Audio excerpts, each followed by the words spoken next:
4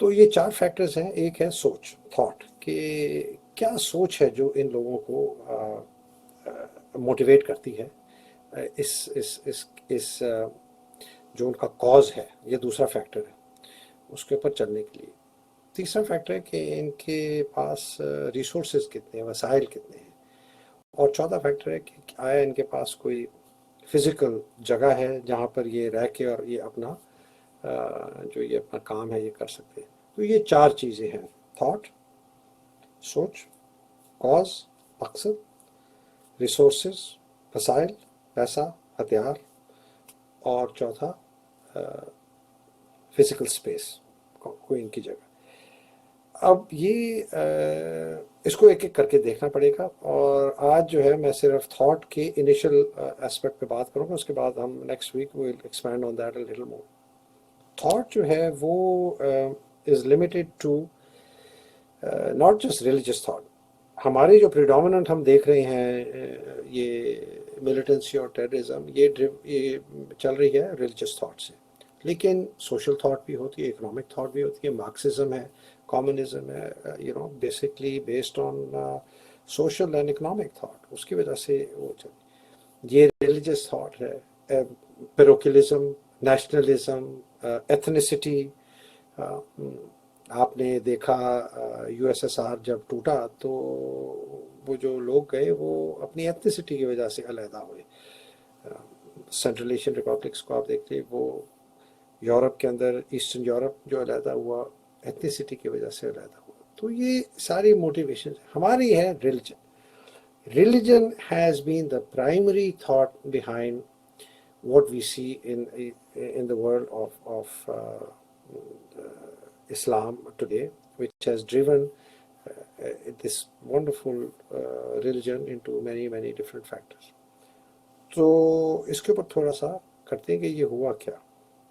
اس کے لیے ہمیں نا کافی پہلے پیچھے جانا پڑے گا. اور انفارچونیٹلی ہمیں اس ہسٹری کے اس مرحلے پہ جانا پڑے گا جہاں سر یہ 2 major streams of Muslim thought نکلی، شیعہ اور سنیز. اور میں بالکل اس کو آبجیکٹو طریقے سے دیکھوں گا، ہسٹوریکل پرسپیکٹو میں دیکھوں گا. میں اس کو تھیولوجیکل پرسپیکٹو سے نہیں دیکھوں گا کہ کون صحیح ہے کون غلط ہے. بس یہ ایک پرسپیکٹو ہے. پرسپیکٹو یہ ہے کہ اگر آپ صرف اس کو ایک پولیٹیکل کانٹیکسٹ میں دیکھیں اور ہسٹوریکل کانٹیکسٹ میں ریلیجن کو اس میں نکال دیں، تو جب ہمارے رسول صلی اللہ علیہ وآلہ وسلم نے کامیاب ہوئے اور فتح مکہ ہو گئی اور سب یہ آ گیا، تو جو پرانی پاورز تھیں جن سے یہ پاور چھین لی گئی وہ تھے مکہ کے مرچنٹس، بیوپار، جن کے پاس ساری پاور. اب پاور وہاں سے نکل کر مدینے چلی گئی. اب سٹرگل یہ ہے کہ وہ پاور کسی طرح واپس آ جائے. بیسکلی یہ ایک پاور سٹرگل تھی. اس کو جو ریلیجس رنگ دیا ہے وہ بہت چند صدیوں بعد دیا گیا ہے. ہمارے 4 خلفائے راشدین سب اس وقت کوئی ڈفرینس نہیں تھا، نہ فقہ میں ڈفرینس تھا، نہ سوچ میں ڈفرینس تھا، نہ طور طریقے میں ڈفرینس تھا، نہ انٹرپریٹیشن آف اسلام میں کوئی ڈفرینس تھا. پہلی ہماری جو ویزیبل ہم نے دیکھی شزم یا دراڑ وہ دیکھی جب جنگ جمل ہوئی، جس کے اندر ایک طرف خلیفہ تھے امام علی، دوسری طرف ہمارے رسول کی بہت پیاری بی بی عائشہ، حضرت عائشہ، اور ان کے ساتھ جو اس وقت شام کے گورنر تھے اپنا معاویہ. تو ان کی آپس میں جنگ ہوئی. حضرت عائشہ، امیر معاویہ ایک طرف، دوسری طرف امام کی جنگ. اب آپ یہ دیکھیں کہ سیاسی طور پر دیکھیں، ریلیجن اس میں نکال، سیاسی طور پر دیکھیں کہ رسول کے داماد اور ان کے کزن ایک طرف اور رسول کی بہت پیاری جو وائف ہے وہ دوسری طرف، آپس میں جنگ ہوئی. اس وقت یہ دراڑ پڑ گئی پہلی. اس کے بعد ہماری دوسری جنگ ہوئی، جنگ صفین، جس میں امام علی خلیفہ ایک طرف اور دوسری طرف شام کے گورنر امیر معاویہ. یہ جنگ ہوئی، یہ دوسری جنگ تھی. اس کے بعد جو اصل تیسری جو یہ جنگ ہوئی وہ ہوئی جنگ تو خیر نہیں ہوئی، وہ ہوئی کربلا کا واقعہ، جس کے اندر اگین یہ تیسرا ایک بہت بڑا واقعہ ہوا جس نے ان دو حصوں کو علیحدہ کر دیا۔ اس کے بعد جا کے آپ کے اختلاف ہونے شروع ہو گئے، جس کے اندر سیاسی اختلاف پہلے مذہبی اختلاف کا، اور یہ بڑھتا رہا بڑھتا رہا بڑھتا رہا۔ تقریباً 8ویں 9ویں صدی میں ہمارے جو 5 بڑے امام مانے جاتے ہیں، امام ابو حنیفہ، مالک، شافعی، حنبلی، امام حنبل، احمد بن حنبل، اور امام جعفر صادق، 5 ہیں۔ یہ بہت زبردست لوگ تھے اپنے اپنے حساب سے، انہوں نے اسلام اور بہت تحقیق تھی، ان کی بڑی سوچ تھی، اور اس کی وجہ سے ان کا حلقہ احباب بھی بہت بڑھ گیا، اور ان کی لوگ ان کی باتیں بھی بڑے غور سے سنتے تھے، اور انہوں نے اپنے اپنے عقل کے مطابق، اپنے سوچ کے مطابق، اپنے ریسرچ کے مطابق انہوں نے ایک طریقہ بتایا کہ جی یہ ایک صحیح طریقہ ہے اسلام کو آپ نے پریکٹس کرنے کا۔ اب مسئلہ کہاں آتا ہے؟ مسئلہ آتا ہے صرف فرقہ واریت کی میں بات کر رہا ہوں، بیکاز یہ جڑ ہے ساری چیزیں۔ مسئلہ کہاں آتا ہے کہ جی یہ سنت رسول کیا ہے؟ اچھا، قرآن تو پر ہمیں کوئی کسی کو بھی کوئی وہ نہیں ہے، شک نہیں ہے کہ جی یہ اس میں اس کی ایک لفظ میں بھی کوئی غلطی ہے یا چینج ہوا ہے، یہ تو ہمیں سب پتہ ہے کہ بالکل وہی ہے جو تھا، جس طرح نازل ہوا۔ ہاں، فرق کہاں آتا ہے کہ جو آیت ہے اس کی آپ نے انٹرپریٹیشن کیسے کی؟ آیت وہی ہے، آپ نے مطلب کسی نے ایسا مطلب نکالا، تفسیر میں کسی اور نے دوسرا مطلب نکالا۔ تو پہلے فرق یہاں آنے لگا جب تفسیر یا آیت کی آپ نے تفسیر بیان کرنی شروع کی۔ دوسرا جو زیادہ جس کا میرا خیال ہے جس میں زیادہ جو خطرناک تھا وہ کیا تھا؟ وہ تھا کہ یہ حدیث جو ہے یہ سورس ہے سنہ کی، تو اگر حدیث سورس ہے سنہ کی تو اس کو بھی بالکل اتنا ہی نان کنٹروورشل ہونا چاہیے جتنا قرآن کی آیت ہے، لیکن وہ ایسے نہیں ہے، کیونکہ اسلام امام علی کے بعد آلریڈی ڈیوائڈ ہو چکا تھا، 2 حصوں میں بڑھ چکا تھا۔ 280 سال تک 80 سال تقریباً 87 سال تقریباً مؤید نے رول کیا، اس کے بعد 280 سال واپس سائڈ نہیں کیا، اور یہ جنگ چلتی رہی، سیاسی جنگ تھی، اور اس کے اندر حدیثیں بھی بننی شروع ہو گئیں۔ تو جو شیعہ تھے وہ ان کی حدیث کا جو سورس ہے وہ کہتے ہیں جی ہم تو وہی صرف مانگتے ہیں جو امام علی نے کہا، اس لیے کہ امام علی نے سب سے زیادہ گزارا ٹائم رسول کے ساتھ۔ جب وہ 7-8 سال کی عمر میں آئے تھے تو وہ تب، اور جب وہ کوئی 34-35 سال کی عمر میں تب انہوں نے رسول کو دفنایا۔ سنی کہتے ہیں کہ جی ہم امام علی کی بھی مانتے ہیں، لیکن اس کے ساتھ ساتھ اور بھی بہت لوگ ہیں، عبداللہ ابن عمر ہیں، بی بی عائشہ ہیں، ابو ہریرہ ہے، اور بہت اور بھی لوگ ہیں جو کہ حدیث جن کی، اور جھگڑا کیا ہوا کہ کون سی حدیث اوتھینٹک ہے؟ جھگڑا یہ نہیں ہے کہ رسول کا سننا مختلف، نہ، جھگڑا یہ ہے کہ یہ حدیث صحیح ہے، یہ حدیث غلط ہے۔ اور یہ اس پورے کانفلکٹ کے اندر جو سب سے بڑا جو نقصان ہوا نا وہ ہوا کیا کہ سچ کیا ہے۔ تو